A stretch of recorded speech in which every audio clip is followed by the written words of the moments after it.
Very welcome to all of you. Retro synthetic analysis और disconnection approach में फिर से एक बार आपका स्वागत है। पहले के हम वीडियो में देख चुके हैं कि कैसे डिस्कनेक्शन अप्रोच या रेट्रो सिंथेटिक एनालिसिस वर्क करती है। थोड़ा सा इंट्रोडक्शन हमने पहले के वीडियो में लिया था, उसी को थोड़ा आगे बढ़ाते हैं और बात करते हैं सिंथन्स, सिंथेटिक इक्विवेलेंट्स और थोड़ा सा रेट्रो सिंथेटिक एनालिसिस के एग्जांपल्स लेंगे। अब देखिए, हमने आपसे कहा था कि सिंथॉन्स होते क्या हैं कि किसी भी टारगेट मॉलिक्यूल में जो भी आप डिस्कनेक्शन प्रोवाइड करते हैं उससे जो आपको रूट मिलता है वो सबसे पहले उसमें हमको सिंथॉन्स प्रोवाइड होते हैं। Actually the synthons are the chemical fragments obtained from the disconnection of bonds. आपने बॉन्ड्स का डिस्कनेक्शन किया, उसके बाद आपको जो केमिकल फ्रेगमेंट मिला that is known as the synthon of that target molecule. Actually, the possibility of disconnection is having three ways. First of all, पहले हम लेते हैं होमोलिटिक क्लीवेज के थ्रू आपको सिंथॉन्स मिल सकते हैं, हेट्रोलिटिक क्लीवेज के थ्रू मिल सकते हैं, या फिर आपको कंसंट्रेटेड ट्रांसफॉर्म के थ्रू मिल सकते हैं। अब देखिए, हेट्रोलिटिक फिजन जैसे होता है उसी तरीके से होमोलिटिक फिजन जैसे होता है वैसे ही आपको ये होमोलिटिक क्लीवेज के थ्रू सिंथॉन्स मिलेंगे। अगर किसी में होमोलिटिक क्लीवेज होती है तो सिंथॉन्स जो मिलेंगे that will be the free radicals. Heterolytic cleavage अगर होती है कि किसी एक के पास ही इलेक्ट्रॉन ट्रांसफर हो जाए, बॉन्ड पेयर ट्रांसफर हो जाए, तो एक्चुअली हो गया क्या, एक आपको पॉजिटिवली चार्ज और एक नेगेटिवली चार्ज सिंथॉन मिलेगा। और थर्ड वे जो है कंसंट्रेटेड ट्रांसफॉर्म का, इसमें कोई चार्ज स्पीसीज या फिर free molecules, free radical generate नहीं होते हैं, they are forming the neutral species. ये देखिए, जो हमने एग्जांपल यहाँ पे लिया है एक तरीके से ये RDA retro Diels Alder type आपको दिखेगा रिएक्शन। तो this is known as the concentrated transform leads to the formation of neutral species. तो तीन तरह के पॉसिबल वे से हमारे सिंथॉन्स बन सकते हैं। होमोलिटिक क्लीवेज अगर होता है तो फ्री रेडिकल टाइप सिंथॉन्स हमको मिलेंगे। हेट्रोलिटिक क्लीवेज बॉन्ड पेयर एक ही ओर को शिफ्ट हो जाएगा, चाहे वो यहाँ हो या यहाँ हो। जहाँ की ओर को बॉन्ड पेयर शिफ्ट हो गया they will get a negative charge, और जहां से शिफ्ट होगा उसमें एक पॉजिटिव चार्ज जनरेट होगा। और तीसरा जो है वो कंसंट्रेटेड ट्रांसफॉर्म हो गया। अब देखिए, सिंथेटिक इक्विवेलेंट्स में हम बात करते हैं कि सिंथॉन्स के बाद जो हमको चाहिए that is the synthetic equivalents. Actually, the synthetic equivalents are the chemical species which is used to generate synthons. कि सिंथॉन हमको कहाँ से मिल सकता है, और उसके लिए जो हम केमिकल स्पीसीज लेंगे उसी को हम सिंथेटिक इक्विवेलेंट्स कहते हैं। कि they are the actual substrate use for the forward reaction and hence forward synthesis. अब देखिए, जैसे हम एक एग्जांपल लेते हैं अल्कोहल का। एक पॉसिबिलिटी है कि आप मॉलिक्यूल में डिस्कनेक्शन जो करेंगे, जैसे target molecule, suppose that I am talking about this alcoholic molecule, ये एक टारगेट मॉलिक्यूल हम लेते हैं कि इसकी सिंथेसिस हमको जनरेट करनी है। तो डिस्कनेक्शन के लिए आप हमेशा सेंटर ऑफ मॉलिक्यूल पर फोकस करने की कोशिश करिए। तो लगभग सेंटर हम इसका लेके चलते हैं, डिस्कनेक्ट हम इसको इस बॉन्ड से करते हैं।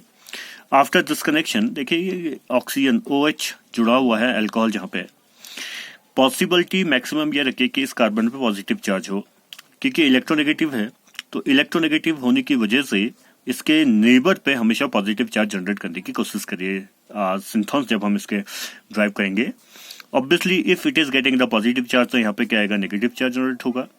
अब ये बन गए इसके सिंथॉन्स। आपने डिस्कनेक्ट किया और इलेक्ट्रोनेगेटिव एलिमेंट के पास वाला जो कार्बन एटम है having the positive charge here, और इसके पास नेगेटिव चार्ज।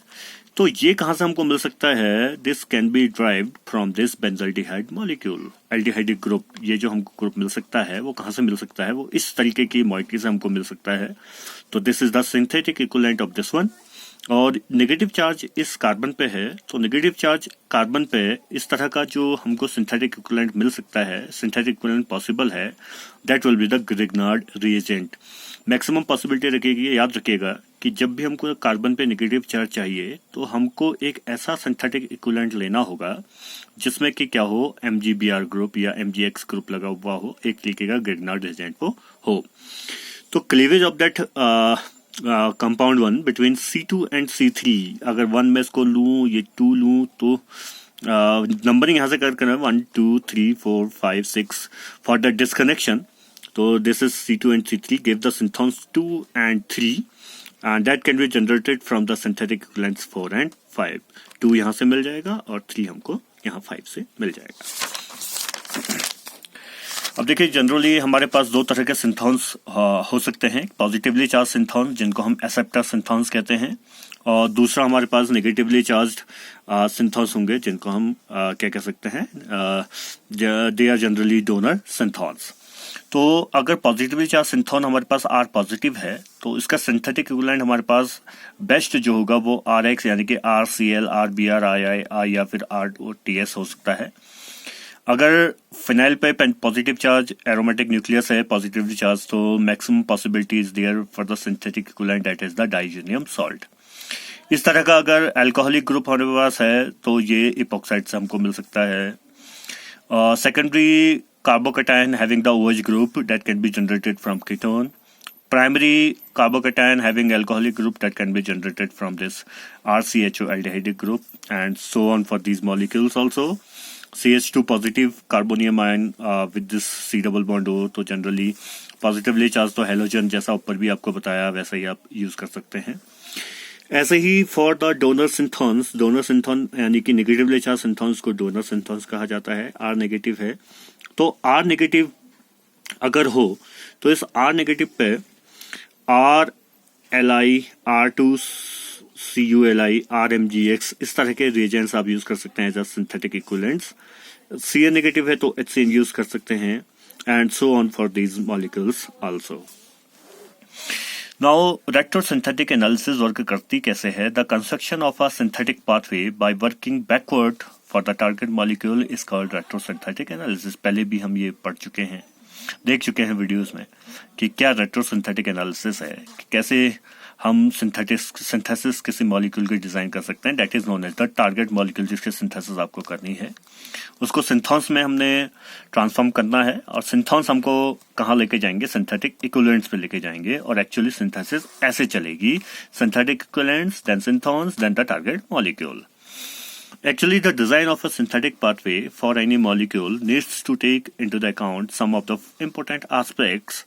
कुछ important aspects हैं इस synthetic pathway के, कि the methodology actually works in the experimental condition. ये तो केवल हम यहाँ पे theoretically possibility बता सकते हैं, लेकिन एक्चुअल में जो एक्सपेरिमेंटल कंडीशन होगी वही इस मेथड को आगे बढ़ाएगी। In general the number of synthetic steps must be as less as possible. The yield of each step must be good to excellent. The side products and impurities must be easily separable from the desired products. The synthetic steps must follow principle of green chemistry, and it should be economically viable. When we apply a disconnection approach or retrosynthetic analysis for any target molecule, we must take into account the above mentioned steps. अब देखिए strategy इन retrosynthesis के क्या strategy हो सकती है? दो तरह की स्ट्रेटेजी हो सकती है, कन्वर्जेंट रूट हो सकता है, एक लीनियर रूट हो सकता है। अब क्या है ये कन्वर्जेंट रूट और क्या है ये लीनियर रूट? कन्वर्जेंट रूट क्या है कि पूरे एक बड़ा मॉलिक्यूल ABCD हमारे पास है, हमने इसको सेंटर से दो भाग में डिवाइड कर दिया है, AB और CD। फिर AB से हमने A और B को अलग किया, CD से हमने C और D को अलग किया। लीनियर में क्या होगा? एक एक करके हटाया जाएगा कि ABCD में से हमने D पहले रिमूव कर लिया, फिर उसके बाद ABC में से C रिमूव करा, फिर AB में से A और B को अलग कर लिया। अब देखिए ये थोड़ा सा लॉन्ग टाइम टेकिंग है, थोड़ा सा टाइम ज़्यादा लगेगा इसमें।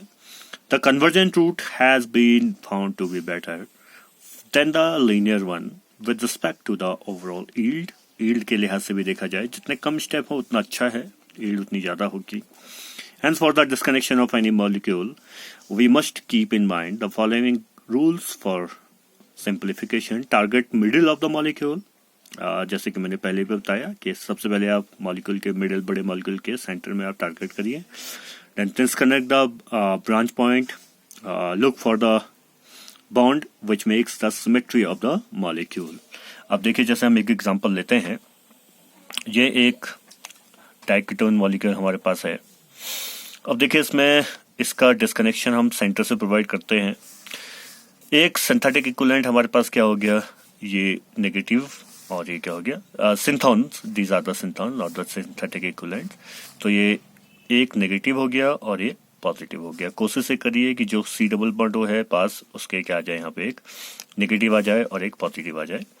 दिस में ऑल्सो भी पॉसिबल दैट दिस में B having the positive charge, this में B having the negative charge, ऐसा भी हो सकता है। तो दोनों पॉसिबिलिटीज आगे जैसे जैसे हम रेट्रोसिंथेटिक एनालिसिस में बढ़ेंगे आगे, वैसे वैसे हम ये पॉसिबिलिटीज को आगे लेते जाएंगे। ऐसे ही इस मॉलिक्यूल को डिस्कनेक्ट करिए, negative charge, positive charge, this is the branch point. और ऐसे ही यहाँ पे सेंटर पॉइंट लगभग सिमेट्री की कोशिश हम करेंगे। तो this is the way of disconnection of this molecule.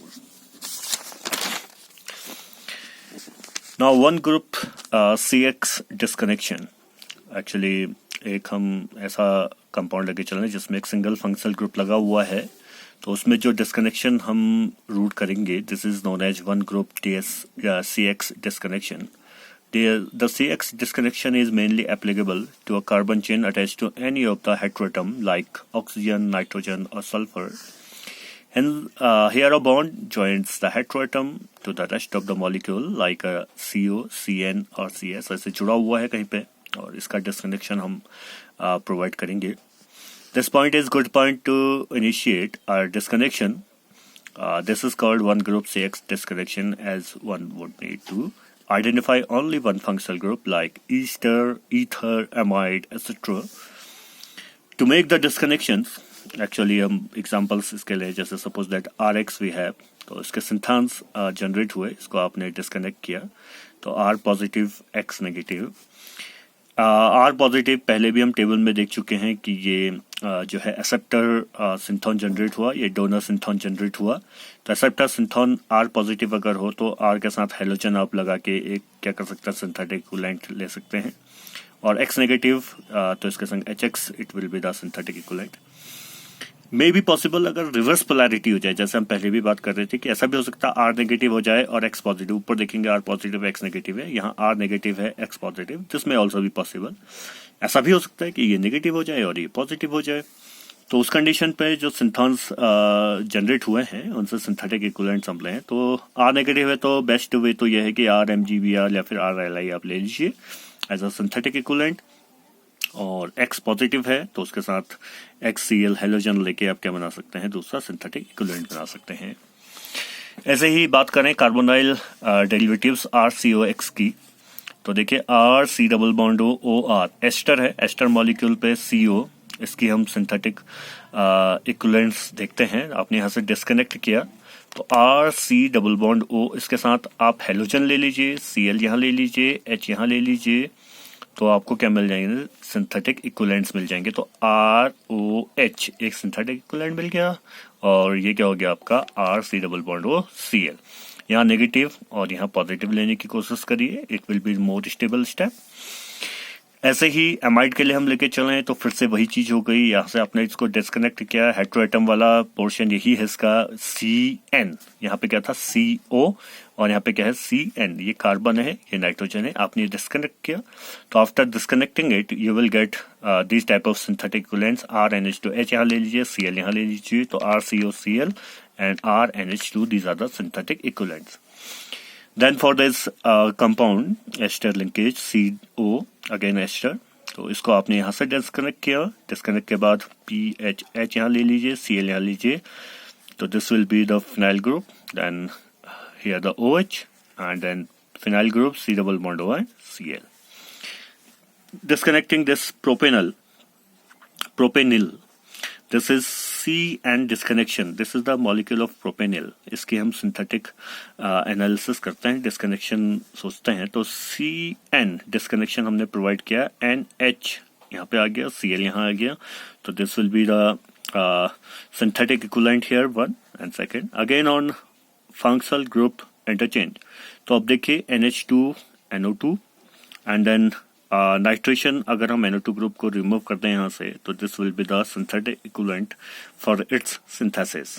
इसको हम देख भी सकते हैं कैसे एक सिंथेटिक इक्विवेलेंट, तो इसका ये प्रोवाइड हुआ हमको, ऑर्थो डाइक्लोरोबेंजीन, और दूसरा ये आपका CH3 CH2 C double bond O Cl. अब देखिए सिंथेसिस, अगर हम देखें इसके सिंथेसिस ऑफ प्रोपेनिल, तो ऑर्थो डाइक्लोरोबेंजीन, इसका नाइट्रेशन करें तो इस पोजीशन पर हमको क्या मिल गया, NO2 group nitration. After nitration or after reduction this NO2 will be changed into NH2, then CH2H5 C double bond to Cl from here, H from HCl, so remaining portion NH, CO, CH2, CH3 here, and this is the compound propanol. So this is some examples for CX, and again taking other examples, the other disconnection approach for the ester, ऐसा भी हो सकता है कि ये वाला linkage break ना होके ये वाला लिंकेज इसका ब्रेक हो एस्टर का। तो अगर ऐसी कंडीशन आपको मिलती है तो this will be breaking here, negative here, positive here, ये सिंथोन जनरेट हुए। यहाँ पे आप हेलोजन लगा दीजिए Br सपोज दैट या Cl, तो वी हैव RBr हियर, और ये जो है ये एसिड का आपको आयन मिल गया है RC double bond O negative, तो दिस में बी RCOOH, तो ये सिंथेटिक इक्विवेलेंट इसका एक जनरेट हो सकता है और एक ये हो सकता है। अगर हम बात करें ईथर्स के लिए, तो ether suppose that we have this PH CH2 then O then CH2 CH2 then CH CH3 and CH3. Two possibilities are there for the breaking of this molecule. एक हमने सपोज दैट यहाँ से break कर लिया इसको A, और अगर यहाँ से ये ब्रेक होता है तो एक हमारे पास यहाँ पे OH एंड Cl हियर, तो we have PH and Cl। Maximum कोशिश करिए कि नेगेटिव चार्ज हेटेरोएटम पे आए ब्रेकिंग के बाद, तो नेगेटिव चार्ज यहाँ पे जनरेट हुआ है, तो यहाँ पे पॉजिटिव होगा तो इसके संग Cl नेगेटिव आपने जोड़ दिया, तो this will be the synthetic equivalent here one, और दूसरा वाला जो हो जाएगा O के साथ आप जोड़ दिए, तो this will be the another synthetic equivalent. अगर यहाँ से ब्रेकिंग होती है B जो बॉन्ड हमने लिया हुआ है, तो क्या हो जाएगा, देखिए PH then O then H here, यहाँ पे नेगेटिवली चार्ज जनरेट आप मान के चलिए, तो H हियर Cl हियर, तो दूसरा वाला मॉलिक्यूल यहाँ इस तरीके से सिंथेटिक इक्विवेलेंट बनाएगा PH OH Cl then CH then CH3। For this allyl phenyl ether, अगर हम एलाइल फिनाइल ईथर की बात करें तो कैसे करके ये एलाइल फिनाइल ईथर में सिंथेटिक इक्विवेलेंट्स जनरेट हो सकते हैं। This is the molecule of allyl phenyl ether. दो तरह के लिंकेज हमको यहाँ पे भी डिस्कनेक्शन के लिए मिल सकती हैं, तो this is the first linkage है, this is the second linkage. तो ए अगर ये ब्रेक होता है तो नेगेटिव हो गया, ये पॉजिटिव वाला पोर्शन हो गया, तो यहाँ पे हेलोजन आपने जोड़ दिया Br और H यहाँ जोड़ दिया, तो इस तरीके का एक मॉलिक्यूल एलाइल अल्कोहल जनरेट हुआ। सेकेंड ऐसा हो सकता है कि लिंकेज यहाँ से ब्रेक कर जाए, ब्रेक करने पे उसके बाद आपके पास O नेगेटिव OH ऐसे बन गया फिनॉल, और दूसरा आपके पास इस तरीके से एक हेलोजनेटेड एल्कीन मिल गई। एक्चुअली तो सेकेंड रूट जो होगा वो ज़्यादा फेवरेबल होगा, क्योंकि उस कंडीशन में, पहले वाली कंडीशन में क्या होगा, इसको आपको न्यूक्लियोफिलिक सब्स्टिट्यूशन करवाना होगा, तो न्यूक्लियोफिलिक सब्स्टिट्यूशन एरोमेटिक में बहुत इजीली नहीं होता है, तो इसीलिए सेकंड रूट में अगर हम देखें तो सेकंड रूट वाले में ज़्यादा इजी पॉसिबिलिटीज होंगी सिंथेसिस के लिए। तो दिस बी रूट और b linkage is providing much more easier synthetic equivalents.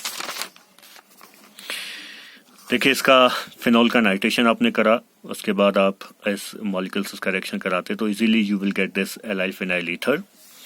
ऐसे ही अगर सल्फाइड के सिंथेसिस की बात करें तो sulphide it is just similar to ethers, बस सल्फर जो है ऑक्सीजन की जगह पे प्लेस हो गया है, बाकी आपने इसको डिस्कनेक्ट किया नेगेटिव हियर, तो नेगेटिव हियर मिलेगा तो you will get this synthetic equivalent, और इसके संग हेलोजन आप लगा दीजिए, पॉजिटिव अगर होता है तो this will be the another synthetic equivalent. तो ऐसे ही आप इस मॉलिक्यूल के लिए ले सकते हैं, SH यहाँ पे आ गया, हेलोजन इधर आ गया, तो this will be the another synthetic equivalents for this molecule.